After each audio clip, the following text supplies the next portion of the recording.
جب اللہ نے دنیا کے پہلے انسان کو بنایا، پہلے بشر کو بنایا، حضرت آدم علیہ السلام، تمہارے میرے باپ نسل انسانی کے باپ جناب حضرت آدم علیہ السلام، جب اللہ نے حضرت آدم کو پیدا کیا تو پروردگار نے فرشتوں سے مشورتاً کہا، اللہ نے فرمایا قرآن وضاحت دیتا ہے، قرآن بتاتا ہے، اللہ نے فرشتوں سے کہا وَإِذْ قَالَ رَبُّكَ لِلْمَلَائِكَةِ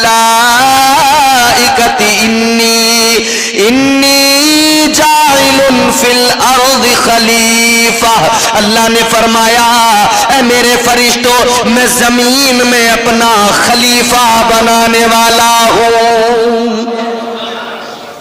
اب ایک ایک لفظ کو سنتے چلے جانا، قرآن آپ کو سناتا جاؤں گا اور اس کو سمجھتے چلے جانا۔ کیا فرمایا اللہ نے؟ فی الارض خلیفہ، زمین میں اپنا نائب بناؤں گا۔ کہاں؟ زمین میں۔ بات سمجھ میں آ رہی ہے نا؟ زمین میں اپنا خلیفہ بناؤں گا۔ اللہ نے یہ اعلان اسی روز کر دیا تھا کہ جب اللہ نے فرشتوں کو بتایا تھا کہ میں بنانے والا ہوں انسان۔ یہ اعلان اسی وقت ہو گیا تھا کہ انسان کو بنایا جا رہا ہے زمین کے لیے۔ یہ تو نہیں کہا کہ آسمان میں اپنا خلیفہ بناؤں گا، زمین میں اپنا خلیفہ، فی الارض خلیفہ، زمین میں اپنا خلیفہ۔ پروردگار عالم نے اعلان کر دیا اے میرے فرشتوں میں زمین میں اپنا خلیفہ بناؤں گا۔ تو پھر اللہ نے فرشتوں کو جب حکم دیا، جب آدمی بنا تو فرشتے کو بھیجا مٹی بھی زمین سے لاؤ، زمین کے لیے ہے تو زمین سے ہی مٹی لاؤ۔ فرشتہ آ گیا زمین پر، کون آیا؟ بلبل سدرا، طائر سدرا، جناب حضرت جبرائیل امین زمین پر آئے۔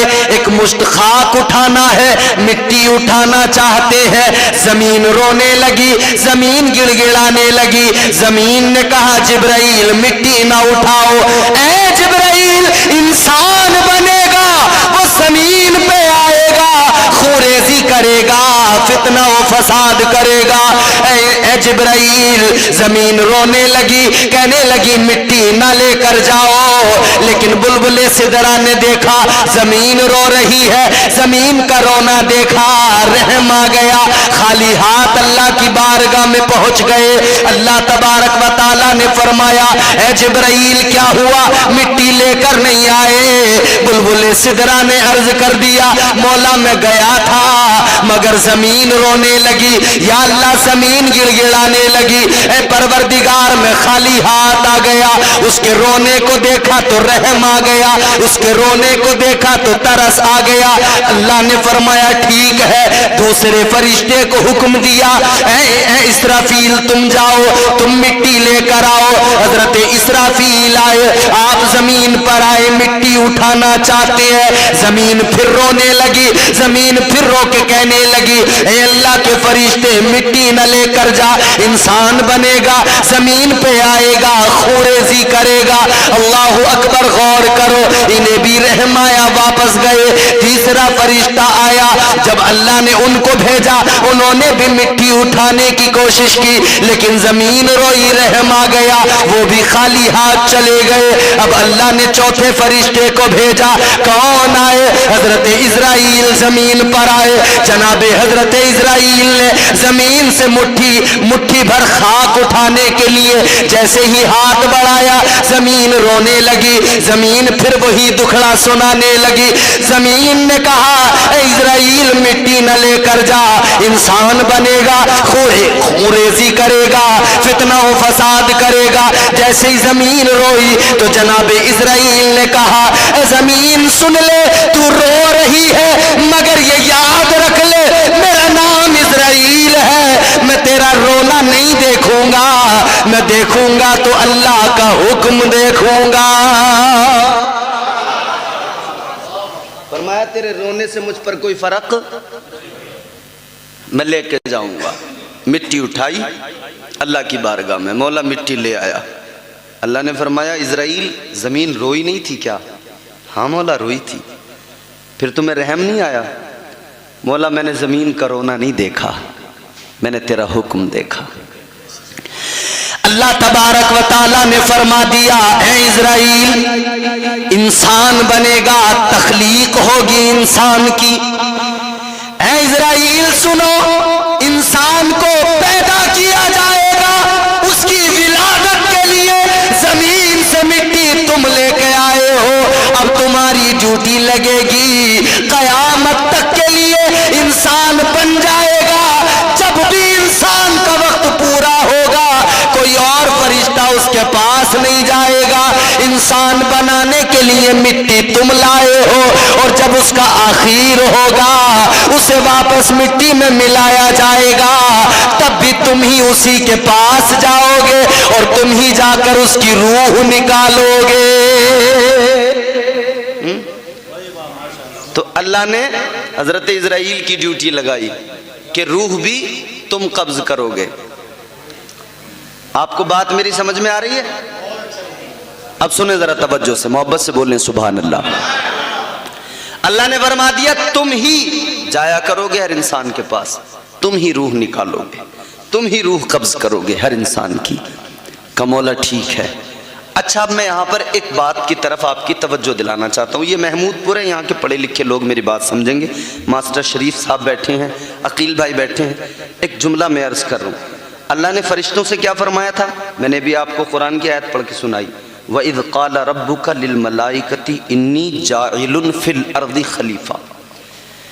اللہ نے کیا فرمایا تھا کہ میں انسان کو پیدا کرنے والا ہوں، فرشتوں سے فرمایا میں زمین میں اپنا نائب بنانے والا ہوں۔ کہاں؟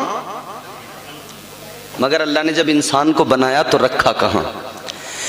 اللہ تعالیٰ نے یہ تو اعلان کر دیا تھا زمین کے لیے بنایا جا رہا ہے۔ اے اللہ جب تو نے زمین کے لیے بنایا تھا تو بنایا بھی زمین پہ جاتا، کہیں اور کیوں بنایا گیا؟ اور زمین کے لیے بنایا تھا تو کہیں اور بنا کر فوراً زمین پہ بھیج دیا جاتا، زمین پر نہیں بھیجا۔ اللہ نے حضرت آدم کو بنایا، کہاں پہ بھیجا؟ اللہ نے سب سے پہلے جنت میں بھیج دیا۔ اعلان تو یہ تھا زمین کے لیے، مگر بنا کے بھیجا کہاں؟ جنت میں۔ حضرت آدم کو جنت میں بھیجا، انسان کو جنت میں پیدا نہیں کیا اللہ نے، جنت میں بھیجا، مگر عورت کو اللہ نے پیدا ہی جنت میں کیا۔ اب بات آئی ہے تو ضمناً میں یہ بھی ایک بات آپ کے ذہن میں ڈال دوں، انسان کو پیدا کیا کہیں اور، مگر عورت کو پیدا کیا گیا جنت میں۔ آؤ سنو، اللہ تبارک و تعالیٰ پروردگار عالم خالق ارض و سما نے حضرت آدم کو کہیں اور پیدا کیا، اور پیدا کرنے کے بعد میں جنت میں بھیج دیا، مگر آدم کا دل جنت میں نہیں لگا۔ اللہ نے حضرت آدم کی کیفیت کو دیکھا، حضرت آدم کی حالت کو دیکھا، تو اللہ نے آپ کی بائیں پسلی سے عورت کو پیدا کیا، جنت کے اندر پیدا کیا۔ اب مفسرین اکرام بیان فرماتے ہیں اللہ تبارک و تعالیٰ نے انسان کو، مرد کو کہیں اور پیدا کیا، عورت کو جنت میں پیدا کیا۔ وجہ کیا ہے؟